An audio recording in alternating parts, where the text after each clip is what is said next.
তো কালকে লখনৌয়ের ম্যাচ ছিল মুম্বাইয়ের সাথে। আমরা সবাই জানি রেজাল্ট কি হয়েছে। লখনৌ জিতে গেছে মুম্বাইকে হারিয়ে 13 রানের ওপরে বার করে নিয়েছে, মানে 13 রানে হারিয়েছে মুম্বাইকে। যে রানটা মানে লাস্ট ওভারে 6 বলে 22 রান ছিল, হার্দিক পান্ডিয়া ব্যাট করছিল, তার সাথে ব্যাট করছিল মিচেল স্যাটনার।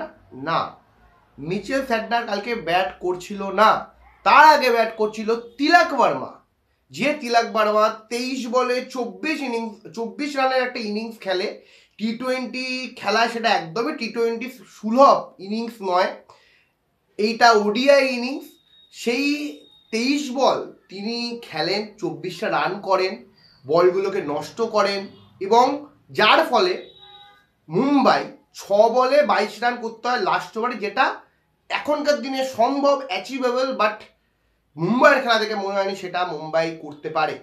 সূর্যকুমারের আউট হওয়ার পরে মুম্বাই চাপে পড়ে, হার্দিক পান্ডিয়া নামে, জবে ব্যাট করতে এসে তিনি ভালোই খেলছিলেন, বাট তিলক বর্মা তিনি কিন্তু একদমই তিলক বর্মা সুলভ খেলা খেলতে পারছিলেন না। বাট তারপরে কি হয়?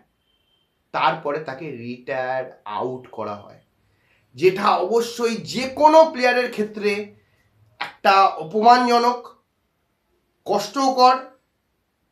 এবং যদি সেই প্লেয়ারটা বোলার হতো বা নাইট ওয়াচম্যান হিসেবে পাঠানো তো ঠিক আছে, বাট একটা proper out and out batsman, impact player, সেই তিলক বর্মা এর আগে ইন্ডিয়ার হয়ে, মুম্বাইয়ের হয়ে কত ম্যাচ জিতিয়েছেন। যে তিলক বর্মার জন্য ঈশান কিষানকে মুম্বাই ছেড়ে দিতে বাধ্য হয়, সেই তিলক বর্মাকে রিটায়ার আউট করে পাঠানো হয় মিচেল স্যাটনারকে। তার মানে কি এটা মুম্বাইয়ের ম্যানেজমেন্ট মেনে নিচ্ছে যে তিলক বর্মা মিচেল স্যাটনারের থেকে কম বেটার, মানে মিচেল স্যাটনার বেশি বেটার? মুম্বাইকে এইটা মেনে নিচ্ছে যে রবিন মিন্সকে না খেলানো, বা এই যে মুম্বাই, দেখুন মুম্বাই এর আগে 5 বার চ্যাম্পিয়ন হয়েছে, মুম্বাই বহু প্লেয়ারের কেরিয়ার গড়েছে, বাট সামহাও মুম্বাই কিন্তু এরম জিনিসও করেছে। বিগত যদি 2 বছরের পারফরমেন্স দেখেন হার্দিক পান্ডিয়ার এরাতে, হার্দিক পান্ডিয়ার ক্যাপ্টেন্সিতে, আমরা কিন্তু এরকম জিনিস অনেকবার দেখেছি, বা ভবিষ্যতেও দেখবো না সেটা নয়। বাট এই যে জিনিসটা কতটা অপমানজনক হতে পারে তিলক বর্মার ক্ষেত্রে, যে match winner, proper match winner, India হয়ে ম্যাচ জিতে, যে কারেন্ট ইন্ডিয়ার টি-20 স্কোয়াডে আছে। দেখুন ব্যাট নাও চলতে পারে, যে কোনো দিন পরের ম্যাচে তিলক বর্মা এলো 40 বলে 100 করে দিল, নাই হতে পারে। বাট আপনাদের মনে থাকবে যে রাজস্থান রয়্যালস যখন পাঞ্জাবের বিরুদ্ধে খেলেছিল, তখন এই রাহুল তেওয়াটিয়া, তারও কাইন্ড অফ এরকম ইনিংসই চলছিল, বাট তাকে কিন্তু রিটায়ার আউট করেনি, তাকে খেলতে দিয়েছে। সেই রাহুল তেওয়াটিয়া কি করেছিল, 5টা 6 মেরেছিল সেলওয়ান কটওয়েলকে, তার ফলে রাহুল তেওয়াটিয়া দেখুন এখন কত বড় নাম হয়ে গেছে। হয়তো তিলক বর্মাকে সুযোগ দিলে তিলক বর্মা ম্যাচটা 12 করে নিতে পারতো, আমরা জানতাম না কি হতে পারে ম্যাচে।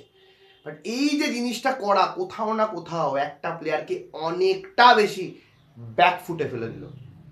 তাই হার্দিক পান্ডিয়ার ক্যাপ্টেন্সি নিয়ে তো প্রশ্ন চিহ্ন আছেই, যেখানে এমনি হার্দিক পান্ডিয়া এমন এমন প্লেয়ারদের ক্যাপ্টেন্সি করা হয় যারা নিজস্ব দলের ক্যাপ্টেন, মানে টি-20তে ক্যাপ্টেন সূর্যকুমার, ওডিআইতে ক্যাপ্টেন রোহিত শর্মা, টেস্টে ক্যাপ্টেন জসপ্রীত বুমরা হিসাব মতো আপাতত। তো সেক্ষেত্রে এই রেজাল্ট বা এই সিদ্ধান্তটা কতটা হার্দিক পান্ডিয়ার জন্য টাফ হতে চলেছে, বা মুম্বাইয়ের এইবারে আইপিএল জেতার কতটা চান্স, সেটা কিন্তু টিমের অ্যাটমসফিয়ার দেখে বোঝা যাচ্ছে। তো আপনাদের কি মতামত অবশ্যই কমেন্ট করে জানান। ভালো লাগলে অবশ্যই লাইক শেয়ার সাবস্ক্রাইব করতে ভুলবেন না।